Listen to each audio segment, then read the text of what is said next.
do my best to try to explain some of the questions that were asked. And that resident, I missed her name, but she's the resident at 186th Street, asked about the property taxes. And I just think that there needs to be a little bit better explanation to her question, because a lot of people have that question, whether it's, comes from a political flyer or not. Folks have asked, well, why are my taxes increasing? So I just, excuse me for my chicken scratch here, but this is a little bit of a drawing. Can the camera zoom in for me so that folks that will watch this can see this, but I hope the audience here can see. But your property taxes are made up of multiple taxing bodies. So the average tax bill has on it 13 to 15 taxing bodies, okay? So, yeah, and that's Rich Township and Ribbon Township. That just explains the township. But your average tax bill has multiple taxing bodies on it, anywhere from 13 to 15 taxing bodies. Those taxing bodies range from Cook County taxes to South Suburban College taxes, water reclamation, park districts, libraries, and of course your municipality. So here you see here I've kind of drawn in a little piece of this pie, and this piece of the pie is the municipality. So this is our share of the piece of pie, okay?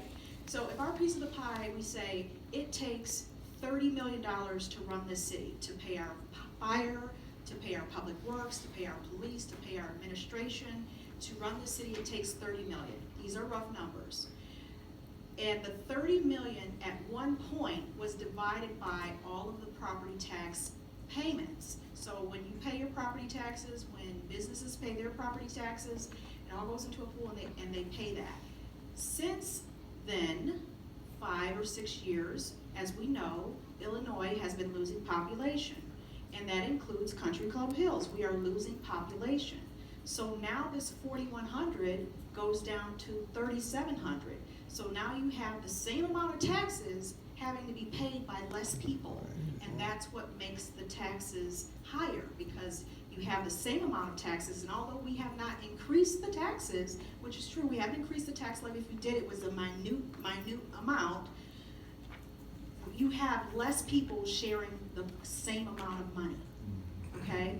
And then in addition to that, keep in mind that the Cook County does a tri-annual evaluation of your property taxes every 3 years, and they go by the different townships. So this past year, if you live in Bremen Township, we were up on our 3rd year in Bremen. So if you live on the Bremen side of Country Club Hills, you were reassessed this 3rd year. So you spent 3 years chopping down your property taxes, appealing, and you got a little bit, and then you appealed, and you got a little bit, and you appealed, and you got a little bit, and then guess what? They came right back around and then increased it. So you do all that fighting. So that's another thing that increases your taxes. But the Alderman is right. We did not increase the tax levy. However, these are factors that increase your taxes on your tax bill. And Country Club Hills is just one portion of your tax bill. Cook County is a large portion, and also you have other government bodies on your tax bill as well. So I hope that answers the question for that resident. Also, there were a couple questions asked to why the floor was open to the public. In my opinion, that was obviously a mistake, and this administration fails to live up to their mistakes. Instead of saying, my bad, I missed it, or that's incorrect, we need to go forward with the committee reports. It was obviously a mistake, and this is part of the problem that we have, is this leadership never has owned up to his mistakes, and will never own up to the mistakes. And as a leader, you need to be able to stand up to your mistakes and say, my fault, let me take ownership of this, let me get it going in the right direction. That's what a leader needs to do. There was no logical reason. As you can clearly see, there was absolutely no logical reason. He didn't even know why he changed it. Speaking of mistakes, and I'll come back around to the other questions, but speaking of mistakes, since it's silly season, it's been silly season for 4 years. I mentioned one mistake last city council meeting, and that was the check That was the loan that was made to the city employee, and it was interest-free loan that was never approved and never brought to the attention of the alderman. I'm objecting to that, Excuse me, parliamentarian. I'm talking. I'm talking. Basis that she's saying it was a loan, we never loaned anybody any money. So I'm objecting to that. That's an untrue statement. That's an untrue statement that she's making, and I cannot stand here and allow her to make untrue statements. But what you're saying is untrue. What you're saying happens is when you untrue. lie, you try to fight it. When you lie, you try to fight it. Before chair allow her to speak, and that you being the chair, you have the right to make a correction. And you so Thank you. Continue your But not report, during my please. time, so, No, not doing right, any time, so, it's fine. so please remain quiet. You can't tell me to be quiet. Audience, wait, I want those people out. If you can't keep your You vote, can't then put you guys have to nobody leave. out, man. This is not a funny farm. This is serious business. It is, when you loan taxpayers' money out. Okay, well, So, I was speaking to that, and a loan was made, and a loan was tried to pay back by the mayor, and that was mentioned last city council meeting. I also want to mention, because I don't want people to believe that there's just, oh, that was just a one-time thing. There's not.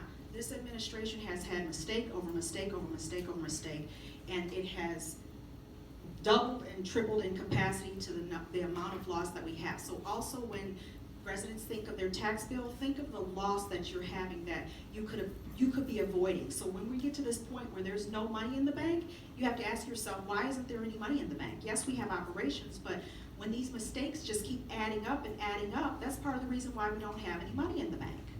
So part of the reason why we don't have any money in the bank, besides loaning out money, is we have been in the habit of overpaying city employees and being clueless on how to retrieve the money.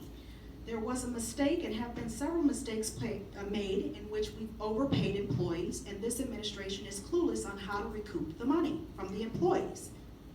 You have one pay period to pull that money back from the employee. If you don't pull it back within one pay period, you have to establish a payment plan with that employee.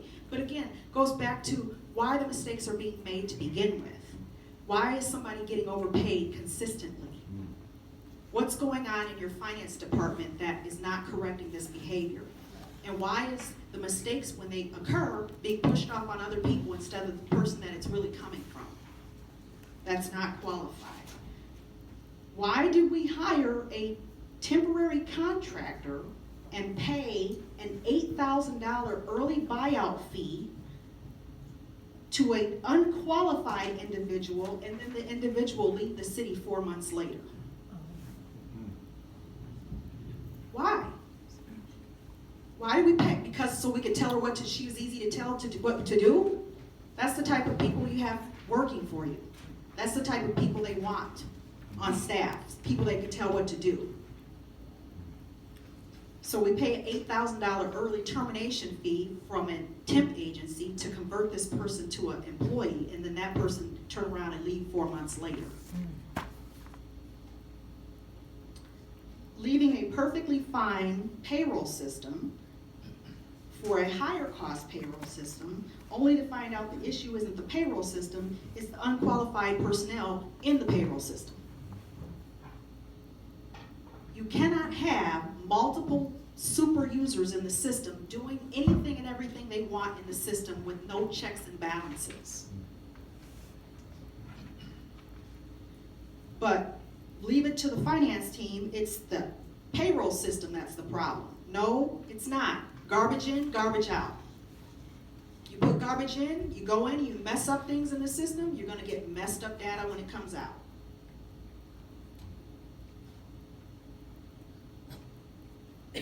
Let's not forget about the $16 million verdict that occurred several months ago. We are currently in settlement discussions. Can't get into it, but it's live and it's real.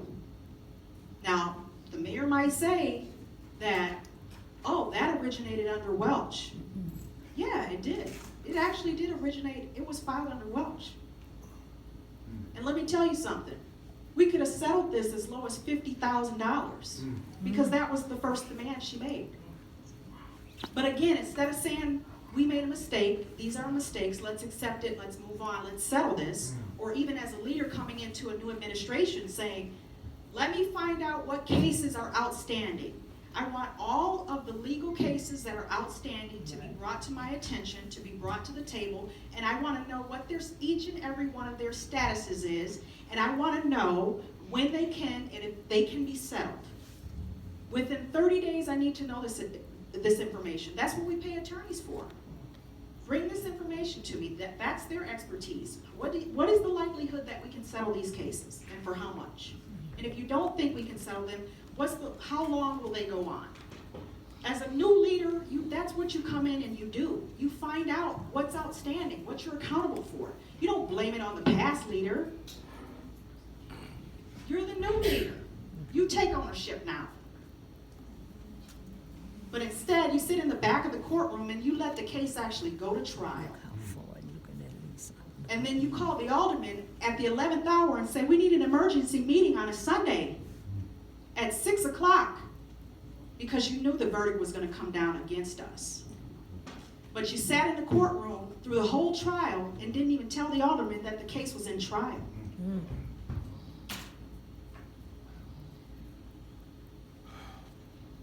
People, we got to wake up. We absolutely got to wake up. And to my fellow aldermen, we can't just go along to get along. If it's wrong, it's wrong.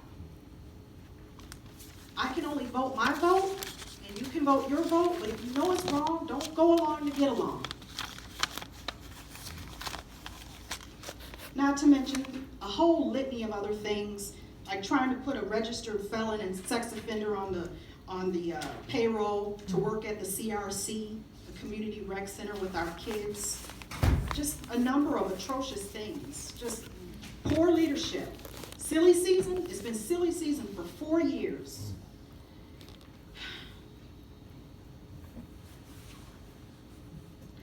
So I answered that question. I answered the question about why we didn't open the floor to the public. And there was two other things I wanted to, there was a question about the businesses operating in Country Club Hills. There is a list that is available with the city of all the businesses registered at Country Club Hills. So they could be paying a fee, which is their business license fee, and even though they're operating out of the home, there are some home-based businesses. If it's a nuisance, like I believe you said something about a truck or taxi, multiple cars and taxi cabs, then you may want to bring that to the attention of the alderman in your ward. I want to say you're in my ward. You want to bring that to my attention. Tony, right? Right. You bring that to my attention, and we can look into that because if it's a business that's taking up multiple parking spaces, which you know they can't park on the street overnight anyway, but we would take a look into what we can do, and we need to make sure that they're even a registered business. If they're a business operating out of Country Club Hills, they actually should be a registered business. And there's a reason why they pay fees, so that we can monitor, and those fees go into our revenue so that we can make sure we monitor them and do certain things and check on them, make sure that they're allowed to do certain things. So that's the whole reason of making sure that they're registered. So that would be the first thing we would do, is see if they're even registered as a business. Okay?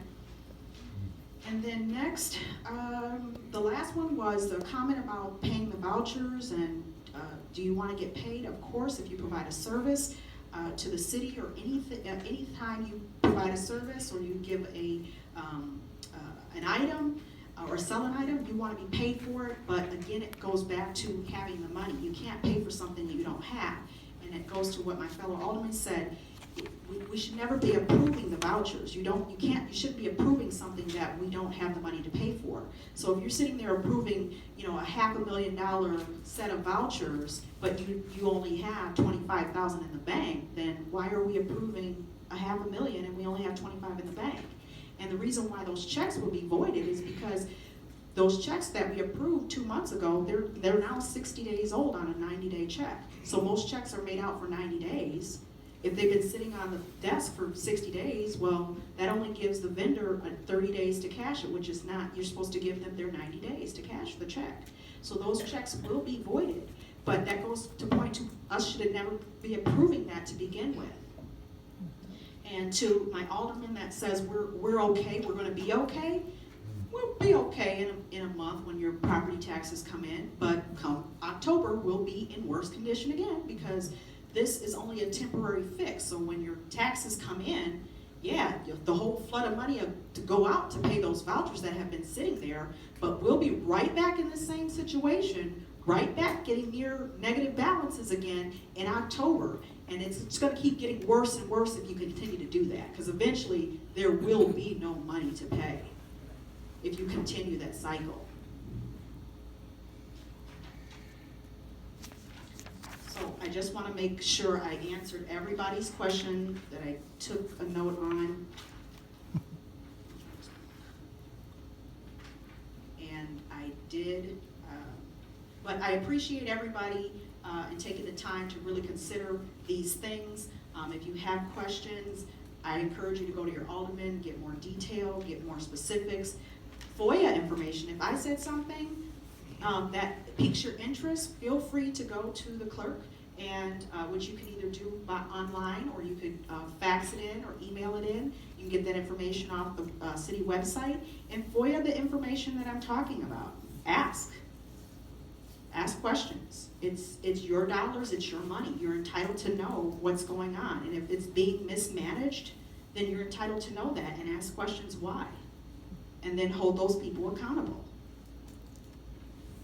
But in 4 years, these mistakes just keep coming and keep coming. As soon as you try to work on an issue to say, wait a second, why are we, switching payroll systems? What's wrong with the one that we have?